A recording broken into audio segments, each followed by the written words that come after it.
नमस्कार, daily line के news file bulletin में आपका स्वागत है। मेरा नाम है मार्तन सिंह।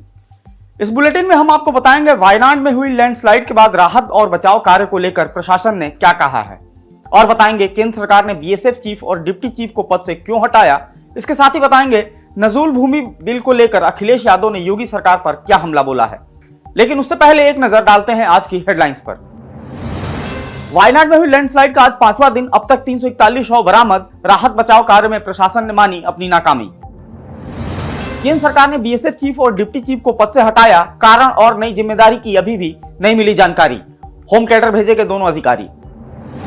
राहुल गांधी के खिलाफ मानहानि केस में सुनवाई आज। महाराष्ट्र के भिवाड़ी कोर्ट में 2014 से चल रहा मामला। राहुल पर महात्मा गांधी की हत्या को आरएसएस से जोड़ने का आरोप। अयोध्या गैंगरेप केस में पुलिस कर्मियों पर हुई कार्रवाई। थाना अध्यक्ष और चौकी इंचार्ज निलंबित। पीड़िता की मां से मुलाकात के बाद सीएम योगी ने लिया एक्शन। यूपी में नजूल भूमि बिल को लेकर सियासी पारा चढ़ा। अखिलेश यादव ने योगी सरकार पर बोला हमला। कहा भू माफियाओं के लिए आम जनता को बेघर करना चाहती है बीजेपी। अब खबरों की चर्चा करते हैं विस्तार से। केरल के वायनाड में हुई लैंडस्लाइड का आज 5वां दिन है। अब तक वहां से बरामद 341 शवों का पोस्टमार्टम हो चुका है। इसमें से 146 की पहचान हो चुकी है। वहीं 134 लोगों के शरीर के सिर्फ टुकड़े बरामद हुए हैं। जिन शवों की पहचान हुई है उन्हें परिवार को सौंप दिया गया है, जबकि 74 शवों की अभी पहचान नहीं हो पाई है। आज इनका अंतिम संस्कार किया जाएगा। वहीं अभी तक 200 से ज्यादा लोग लापता हैं। इस बीच प्रशासन ने माना है कि राहत और बचाव कार्य में वो मजबूत कदम उठाने में नाकाम रहा। दूसरी तरफ वायनाड में राहत और बचाव कार्य जारी है। आर्मी, एनडीआरएफ, एसडीआरएफ की कई टीमें रेस्क्यू ऑपरेशन में जुटी हुई हैं। मेपडी में 17 रिलीफ कैंप बनाए गए हैं, जिसमें 707 परिवारों के 2597 लोगों को रखा गया है।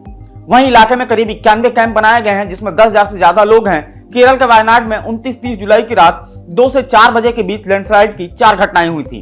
इसमें 4 गांव बह गए थे। वहीं आज भी केरल में भारी बारिश का अलर्ट है। बढ़ते अगली खबर की तरफ। केंद्र सरकार ने शुक्रवार देर रात बड़ी कार्रवाई की है। केंद्र ने बीएसएफ के chief director general Nitin Agrawal और deputy special director general Yogesh Bahadur Khurania को पद से हटा दिया है। दोनों को अपने अपने होम कैडर भेज दिया गया है। नितिन अग्रवाल को केरल और खुरानिया को ओडिशा रिपोर्ट करने के लिए कहा गया है। गृह मंत्रालय ने 30 जुलाई को कैबिनेट की अपॉइंटमेंट कमेटी के आदेश जारी करने को कहा था। इसके बाद डिपार्टमेंट ऑफ पर्सनल ट्रेनिंग के डायरेक्टर साक्षी मित्तल ने आदेश जारी किए हैं। हालांकि दोनों अधिकारियों को पद से हटाने का कारण और उन्हें मिलने वाली नई जिम्मेदारी के बारे में अभी कोई जानकारी नहीं मिली है। इसके अलावा बीएसएफ के नए चीफ और डिप्टी चीफ के नाम की घोषणा भी अभी तक नहीं हुई है। बढ़ते हैं अगली खबर की तरफ। महाराष्ट्र की ठाणे जिला कोर्ट में राहुल गांधी के खिलाफ दायर मानहानि केस की आज सुनवाई है। राहुल पर आरोप है कि उन्होंने महात्मा गांधी की हत्या को आरएसएस से जोड़ा था। 6 मार्च 2014 को भिवंडी के पास एक सभा को संबोधित करते हुए राहुल गांधी ने यह बयान दिया था। इसके बाद आरएसएस के राजेश कुंटे ने राहुल के खिलाफ मानहानि का केस दायर किया था। 3 जून 2024 को भिवंडी मजिस्ट्रेट ने कुंटे के दिए गए कुछ दस्तावेजों को रिकॉर्ड में लिया, जिसके आधार पर कोर्ट ने राहुल को मानहानि के तहत आरोपी माना है। बात करते हैं अगली खबर की। तमिलनाडु के परिवहन मंत्री एस शिवशंकर ने भगवान राम को लेकर एक विवादित बयान दिया है। उन्होंने कहा कि भगवान राम के अस्तित्व को साबित करने के लिए कोई ऐतिहासिक रिकॉर्ड हमारे सामने नहीं है। एस शिवशंकर ने यह बयान राजेंद्र चोल की जन्म शताब्दी के अवसर पर दिया। मंदिर में आयोजित एक कार्यक्रम के दौरान उन्होंने कहा कि चोल वंश के सम्राट राजेंद्र चोल का जन्मदिन हम इसलिए मना रहे हैं क्योंकि हमारे पास शिलालेख जैसे सबूत हैं। उन्होंने कहा कि भगवान राम के इतिहास का पता लगाने के लिए हमारे पास कोई सबूत नहीं है। अगर राम अवतार होते तो उनका जन्म नहीं हो सकता था। अगर उनका जन्म हुआ तो भगवान नहीं हो सकते थे। बढ़ते हैं अगली खबर की तरफ। उत्तर प्रदेश के मुखिया योगी आदित्यनाथ आजकल एक्शन मोड में हैं।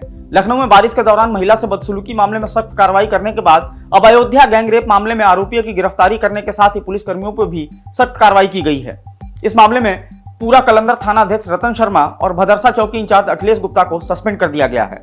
ये कार्रवाई सीएम योगी से पीड़ित मां की हुई मुलाकात के बाद की गई है। इससे पहले गैंगरेप के आरोपी सपा नगर अध्यक्ष मोइन खान और उसके नौकर को गिरफ्तार कर लिया गया है। बात करते हैं अगली खबर की। यूपी विधानसभा में नजूल भूमि बिल के लंबित होने के बाद भी प्रदेश में सियासी पारा चढ़ा हुआ है।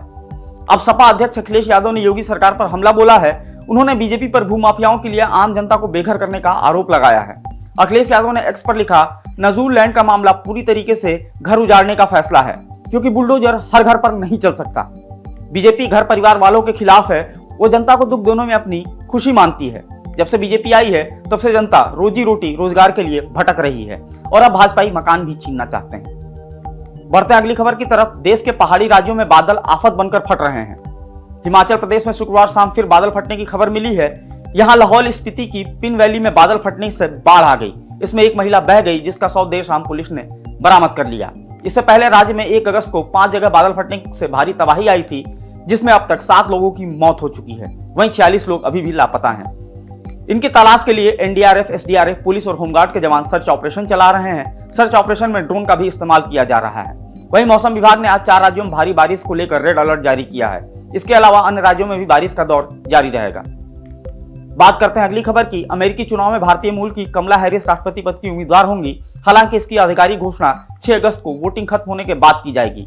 कमला हैरिस अमेरिकी राष्ट्रपति का चुनाव लड़ने वाली पहली अश्वेत महिला होंगी।